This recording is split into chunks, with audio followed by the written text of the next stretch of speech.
This evening, can the unknown gunmen see nowhere? They gbagbuo this boy in Afia. That boy, this boy. Ndewonu ụmụnne m ndị Igbo ndị ọma njem ọnụ, ekelekwa m unu. Ebe nsi ewetara unu ozi a bụ n'ụlọ ozi ndị sim.si ha asịrị FM. Aka m abụkwa nwanne gị nwoke 042 Solex, onye akụkọ ụwa. Ihe onyonyo a ị na-ahụ n'iru ebe a bụ ihe onyonyo nke anyị nwetara site n'obodo Oko nke nọ n'ime okpuru ọchịchị Orumba North na steeti Anambra, bụ ihe mere ọ dịka abalị abụọ gara aga, ebe ndị oji egbe gbagburu otu nwa ikorobịa na nso nso akụkụ ụlọ akwụkwọ mahadum ama dịka Federal Polytechnic Oko. Dịka anyị siri nwanụ na ya bụ akụkọ, nwa amadi ahụ onye nke ndị oji egbe gbagburu bụ onye nwe ụlọ ahịa ebe a na-ere mmanya bụ ebe ama dịka Legit Wine and Dine, ma dịka ha siri wee kwuo na nwa amadi ahụ nọ n'ime ụgbọala Lexus ya nke o dowere n'iru ụlọ ahịa ya ahụ mgbe ndị oji egbe ahụ bịara nnọọ ebe ahụ ọ nọ n'ime ụgbọala wee tụdo ya egbe ebe ahụ, gbaa ya ọnụ egbe atọ, wee hụ na ọ nwụọla tupu ha eripụ. Ogologo kwa dị mmanụ ka mgbede, ya mere buru oche gị kpudobe nso ma nọrọ ala ka anyị nye anya na ya bụ ihe onyonyo ma hụ ka o si wee gaa n'obodo Oko nke nọ n'ime okpuru ọchịchị Orumba North na steeti Anambra. Ya mere asịla na Solex si kama lere onyonyo ya. Vida anyị na-apịa kịta na-eme n'Oko. Now, N'Oko, Orumba North Local Government of Anambra State, beside Oko Poly. Now, ndị mara ebe anyị na ihe akịta ga-afụ that glamour prison on there. Ha ga-ama this particular place ọfụma as far as anyị nọ n'Oko, Orumba North. Onye nwe Lexus anyị na-afụ ya, a na-akpọ ya Legit Wine and Bar. This evening, can the unknown gunmen see nowhere? They gbagbuo this boy in Afia. That boy, this boy in Afia, on Lexus in Afia. This Lexus in Afia, the boy don't even this Lexus. The unknown gunmen see from nowhere. They gbagbuo this girl this evening at exactly 7 p.m. They got for Kande Maruba Pasireba. Only kind of Afia get a boy here. One day I'm okay, be on a moti. I don't check a Brumoti Aga police station. Ị ga-afụ ka ndị mmadụ gbakọsịrị ebe ahụ. Biko nụ, ọ gịnị na-eme n'ala Igbo? Ka ihe na-eme n'Igbo land kịta? Gịnị na-eme n'Oko? Gịnị na-eme na Anambra? As small as Oko is, tụdịkarị ya ga na-eme. Ị ga-afụ ka nwanne ya nwoke bụ the guy na moto na-aga police station. Ndị polisi bịara ebe ahụ. Onye nke anyị na-afụ na-atụ aka kịta bụ onye polisi na-afa ya ebe a Divine Wine and Dine. Ndị ma this particular place ga-emebebe ya n'opposite Glamour Pizza na Bombs n'Oko ka ihe anụnwa na-eme. Ọ na-eme this evening live na afa shop ya ebe a Legit Wine and Dine. Biko nụ, ọ gịnị ka mmadụ mere ibe ya n'ụwa? As small as this Oko dịkarị ya ga na-eme. Agbagbuo the boy 3 times ka gbara ya egbe. First one, second one, third one. Okay, we make sure that the boy. Currently, Kamana Guinea, the boy, I will go. Iye na-eme. Biko, gị nwa nọ na be gị. Mara ka isi aga ije, mara ebe ị na-anọ, especially ọ bụla oru as from that kind 5, 6, 7. Obodo adịrọ mma. A lot of things na-eme. Ị ga-afụ gị the boy na moto. Ọ moto ya ka eji buru ya na-agazi na station. After which, I got here na moto. Just like that, ọ bụghị onye nwụrụ anwụ. Gịnị na-eme? Biko nweta vidio share. Ọkwa ikirichala nke ahụ. Ọwụkwa na obere ihe ya bụ ihe onyonyo butere nkwumuche onye dị iche iche ebe nna wee hụ ya, dịka ọtụtụ ndị mmadụ na-asị kedu kwanụ ihe a ga-akpọ nke a na ọ bụ ndị oji egbe anamaghị ndị ha bụbụ nke ama dịka unknown gunmen, ndị na-enyebu nsogbu na mpaghara dị iche iche nke steeti Anambra nakwa n'ala Igbo niile. Ụfọdụ asị na o nwekwara ike bụ na ya bụ nwa amadi nwere ndị ya na ha ji ahịa ha na-azụchabeghị bụ nke ama dịka unfinished business. O nwere ike ọ bụrụ na o nwere ndị ya na ha mere business o kwesịrị ha ewee chọwa ya, ebe ụfọdụ ndị ọzọ na-asịkwanụ ka ọ ga-abụrụ ihe otu nzuzo, mana o nweghị nke anyị manụ. Anyị anọghị n'Oko mgbe o mere, mana nke ọbụla ọ bụ ihe mma bụ ka mkpụrụ obi ya bụ nwa amadi zuru ike na ndokwa maka Chineke nna kasie ezinụlọ ya ndị enyi ya na ndị ikwu na ibe ya ndị ọnwụ ya metụtara obi, wee na-asị onye ọbụla bụ nwa afọ Igbo obi na-aka ịtụdo nwanne gị bụ onye Igbo egbe ịgbagbuo ya. Amaghị m ndị gbagburu ya, amaghịkwanụ m ihe na-esere ha ji wee gbagbuo ya, mana ana m achọ ịgwa gị na onye gburu nwanne ya abụghị odogwu. Ihe ọbụla na-esere gị na nwanne gị bụ onye Igbo otu ọbara gị, ịtụdo ya egbe gbagbuo ya. O nwebeghị ebe m hụrụ a na-etunye mmadụ ugo na o gburu nwanne ya. Gbuo dike n'ọgụ ụlọ, gbuo dike n'ọgụ ụlọ, ọkwa ụbọchị ọgụ ezi pụtara achọwa dike. Ọ bụrụgodị na onye ahụ abụghị dike, nwanne gị ahụ i gburu n'ọgụ ụlọ, otu ụbọchị otu oge ga-erukwa mgbe ị ga-achọ onye ahụ. Ọ dị mma, na-etufughị oge, ihe onyonyo ọzọ m ga-achọkwa ka anyị nyere anya na ya ugbu a bụ ihe onyonyo nke anyị si na obodo Ọnịcha wee nweta, nke nọkwa na steeti Anambra, bụ mkpụrụ ụbọchị ole na ole gara aga nke oke mmiri zoro na ya bụ obodo Ọnịcha. Ya bụ oke mmiri ozuzo butere ide mmiri dị egwu, bụ nke sọjuchara ma okporo awara mmiri nke ama dịka gota na drainage channels, ma sọjuo n'ogologo ụzọ niile, ma na-eburu ma ụgbọ ọgbatumtum ndị mmadụ ma ndị mmadụ ndị nọ n'ime keke mmiri buchara ha n'obodo Ọnịcha. Na-etufughị oge ka anyị nyere anya n'ihe onyonyo nke ahụ, ka m pụtakwanụ.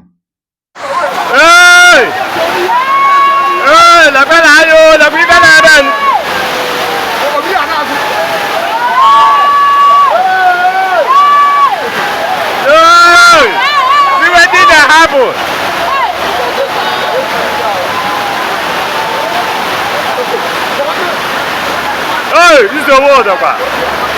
The equivalent man, I got a car. That's how you go. How you go? Huh? How you go? How you go?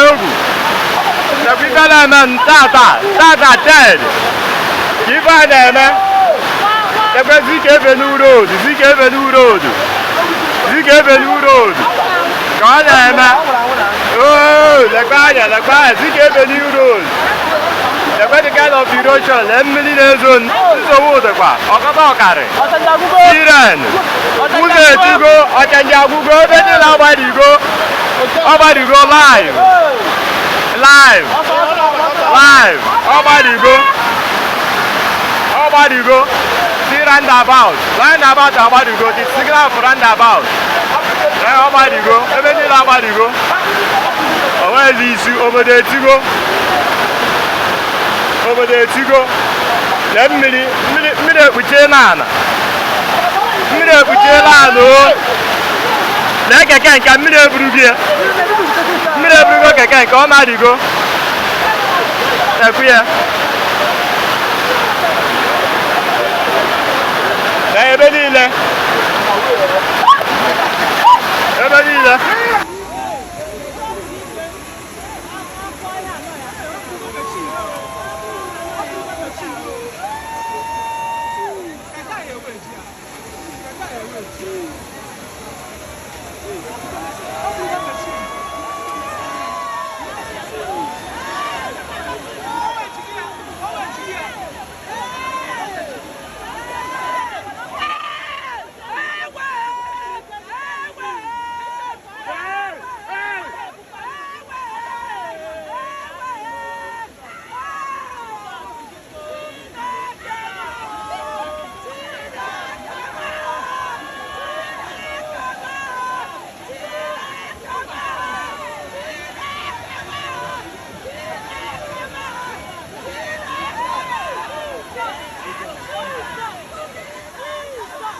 Ọkwa ikirichala nke ahụ. ọ bụghịkwa na obere ihe, mana ana m ele anya na anapụtanwuru ndị ahụ bụ ndị nọ n'ime keke ahụ mmiri sọrọ wee na-agbada agbada. Ekpere m bụ na o nweghị ihe ga-eme ha.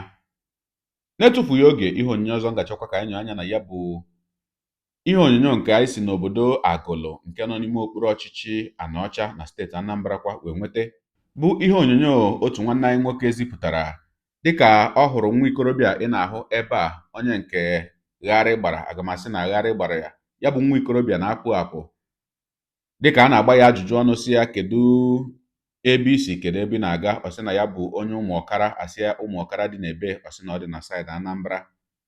Ajụkwana ya kedu ebe ị na-aga, ọ maghị. Ajụọ ya kedu aha gị, ọ sị na aha ya bụ Emeka Ọna. Asịkwanụ ya kedu ihe na-eme na ya bụ obodo Agụlụ, ọ sị Ọjị Ugo, na ya hụburu Ọjị Ugo na ya ahụghịzi ya. Asị ya onye bụkwanụ Ọjị Ugo, ọ sị na ya bịara ikiri anya. Ajụjụ niile a na-ajụ ya na ọsịsa ọ na-enye anaghị adabacha. O wee bụrụ ihe gosiri na ụbụrụ ya bụ nwanne anyị nwoke anọchaghị. Ọ dị ka onye isi mgbaka na-ebido ọhụrụ ọhụrụ. Na-etufughị oge, ka anyị nyoo anya n'ihe onyonyo nke ahụ ma nụ ka ya bụ nwa amadi si wee kọwaa onwe ya. Ka m pụtakwanụ. Kedu afa gị? Ọna Emeka. Ọna Emeka. Isi na ịbụ onye ebe? Onye Ụmụọkara side Anambra steeti. Ụmụọkara side Anambra steeti. Mana Ọna na dịka m ka ọ bụ Nsụka side. And asụsụ gị, dialect gị na-eyi m asụ Nsụka. O nwere onye na-akpọkarị Ọjị Ugo, Ọjị Ugo. Kedu onye Ọjị Ugo a bụ? Ka since anyị ji ajụ gị ajụ ebe a, ị na-ekwu Ọjị Ugo, Ọjị Ugo. Just Ọjị Ugo after Fugoma, mana abụrụkwa m ya ọzọ. Ịfụta Fugoma na ịfụbere ya ọzọ. Kedu ebe ị na-aga kịta? Ebe ị nọ, ịma ebe ị nọ ihe a na? Kedu obodo ị nọ ihe a kịta? Nkwa Mgboru. Just an ekiri nkiri. Ị na-ekiri nkiri? But ị maghị obodo ị nọ? Okay. Biko ụmụnna, ọ kịta ka m na-agbafete Chief Emenike Okoye Ọzọ Ekwueme. Ana m fụ agbafete na ogbe m wee fụ nwata ka ọ nọ na Nnogidi bus stop na Agụlụ. Movement ya dị somehow ka efe na-akụ kịta. Chidera, ndị ihe na-akụ. 9:37 in the night. Tata bụ Sunday, the 8th day of June 2025. Ka m follow this man n'iru bus stop. Not until I see from that bus stop wee gbagote n'iru nke nwaanyị awa towards nke Akataka na Enuagụ. Mana movement ọ sị na ọ chọrọ, ka ihe si na ị chọrọ? Ihe m chọrọ. Ị na-ekwubusi nye gị ụtara? Isi nye gịnị? Ụtara. N'ofe. Mana ụtara anọghị here, ofe agwụgo and you know. So mana anyị chọrọ ka amal ka destination gị na ka ebe ị chọrọ ka ebe ka ị ga-ala, ebe ka isi? Bread. A sị na ụtara agwụgo na iwe nye gị bread na mineral sị ka iwe jide ume. Mana a na-ekwu na from here na kedu destination gị, kedu onye ị maara, nwere onye ibu nọmba ya n'isi, phone nọmba ya n'isi, ị nwere ike ịkpọrọ anyị? Okahụ Ọna. Ịma na isi n'afọ gị bụ Emeka Ọna na-ekwu maka Okahụ Ọna. Okahụ Ọna ọ nna ịkọ nwanne gị? Ngwujud. Na emel ọ bụ anyị ga-akpọzi ndị sekuriti, anyị kpọọ ndị sekuriti, ọ bụ na ị ga-anọtụgoro with them so that ka ama ma ndị nwe gị ọ ga-afụ vidio anụnwa ka ama ma because n'ụtụ isi ekwu okwu kịta ị nidila enyemaka ọka efere ya kịta. So iwọrị na minọra na ofu ebe ị ṅụọ mineral ya ịta bred a nni agwụna efe ihe na-akụnụ. So ị ga-enweta ndidi mineral a kịta ịkpọpụ ya ta bred a wee jidegodo ume. Isi na afọ ga-abụ gịnịkwa again? Emeka Ọna Innocent. Emeka Ọna Innocent. And o nwere onye ị na-ekwu Ọjị Ugo. Isi nọ na shop Ọjị Ugo ka isi ka ma nwanne gị bụ Ọjị Ugo. O nwere ka isi akpọta Ọjị Ugo. Isi na Ọjị Ugo mee gịnị? Ọjị Ugo. Sọsọ mgbe m na-echi Amaka ọzọ mgbe m na-eche maka nọ na saịdị nke ihe dị anyị na-ekiri nkiri chamaka ya arụzi m. Ajụ ngụ maka sipas ịgba n'okwu isi nọ nke nwanne gị nwaanyị ahụ nwe sipas kedu onye ọ bụ? Nwanne nwaanyị Chinelo nyechighị sipas ya ọ makwa na ịpụrụ ije a ọmma ọ ga na-achọ gị ka ọkwa ọ ga na-achọ ya achọ na kedu ka ị ga-esi nweta Chinelo ji nọmba Chinelo na fon nọmba ya to ga-esi enweta ibu fon nọmba ya n'isi mana kedu destination gị na kedu ebe ị na-aga na ka ị isi aga na ka ebe ị chọrọ ịga na kedu ebe ị ga-alahụ chi ejigokwene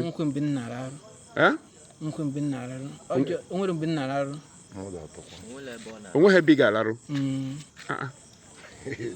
my brother movement gị dịkwa somehow kedu ebe ị wechara na akpa kedu nke dị na akpa pọpụtara ka ịma n'ibe ọ bụ imetụ n'aka nye ka o jiri aka tọgị ebe ụmụ iji asa akwa iji eme gịnị ị ṅụrụ ụmụ ị nụrụ ụmụ tọgịgode ka ịmara ihe iji ya nna nna ije gị dịkwa somehow ụmụ kedu ibe iji eme tọgebe tọsa adịtị ka ịmara ihe nna hapụ ọngụ onwe ihe a ọ gịnị dị ya wepụta ya nụnụ kedu ihe iji eme ọkwa clean kedu ihe iji eme nna o nwee nyere gị ka iwe mee gịnị ka iwe saa moto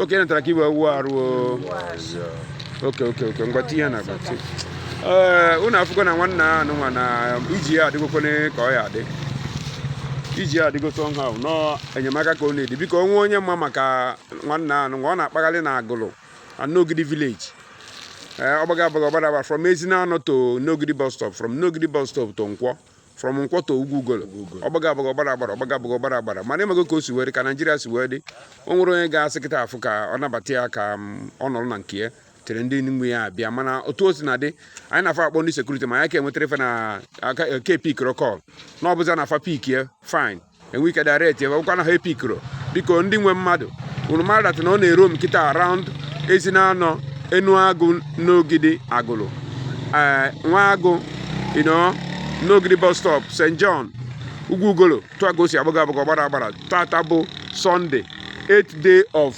June 2025 ekene m unu ụmụnne m aka m bụ Chief Emenike Okoye ọzọ Ekwueme sure ọkụ ikirichala ya bụ ihe onyonyo na mbụ ana m asị ya bụ nwanne anyị nwoke onye mere ihe onyonyo a Chief ana m asị gị daalụ ọrụ amaghị m onye bụ mana anụrụ m aha ị kpọrọ ebe ahụ wee na-asị Chineke nna gọzie gị ebe ọ pụrụ iche ma dịka m si wee kwuo na asụsụ m nụrụ n'ọnụ nwa amadi a bụ asụsụ Nsụka obodo a ọ kpọkwara na ụmụ ọkara ebe mma ụdị obodo a dị ụmụ ọkara dịka ọ n'obodo Ọba nke nọ n'ime okpuru ọchịchị Udenu na steeti Enugu wee na-asị onye ọbụla bụ onye Ọba makwa na onye ọbụla ma onye bụ onye Ọba maọbụ onye ọbụla ma onye bụ onye Nsụka nyere m aka zigara ya ihe onyonyo a ka ha tụsaa ya na ọgbakọ niile ndị Nsụka nọ na ya na ọgbakọ niile ndị Ọba nọ na ya ka anyị mara ka a ga-esi enweta ezinụlọ ya bụ nwata nwoke ọ dị mma gị onye ụwa onye na-egere akụkọ ụwa m ịmara etu anyị si eme ya deere ebumnuche gị etu iso ahụ ya bụ ihe nke ikiriri ugbu a na ngalaba okwu ka anyị mara uche gị n'ihi na uche onye adịghị ya njọ daalụkwa gị onye na-eso eburu anyị sonye ekelekwa m gị onye asị gị jide ka iji onye asị ya jide ka o ji ịmara na nke o ji kacha mma ekpere mbụ na Chineke nna ga na-anọnyere gị ọpụpụ gị na mbata gị na-etinyere gị aka n'ezi ihe niile nke ị na-eme gị taa bụkwanụ mbụ ị na-ahụ ihe onyonyo anyị asị gị nnọọ onye gị na ya ka nọkwa bụ 042 Solex onye akụkọ ụwa n'iru akwụkwọ efere mba ụwa ya mere ọ bụrụ na ka m mere dị gị mma n'obi nwanne biko ọ bụ na Facebook na Instagram ka na-ahụ onyonyo pịara m folo ọ bụ na YouTube ka na-ekiri ya bụ ihe onyonyo pịara m sọskraịb ya na mgbịrịgba anya n'akụkụ ka ị nwee ike na-enweta ihe onyonyo ndị ọzọ m ga na-ewetara gị n'ọdịnihu Igbo ndị ọma njem ọnụ Igbo mụrụ nze m ọzọ ekelekwa m unu wee na-asị na ọ ga na-adịrị unu niile mma ise ngwanụ tụsawara m ihe onyonyo na-atụsara m ya bụ ihe onyonyo na-apịrị maka na share button ya mara gị mma ezigbo mmadụ udo dịrị unu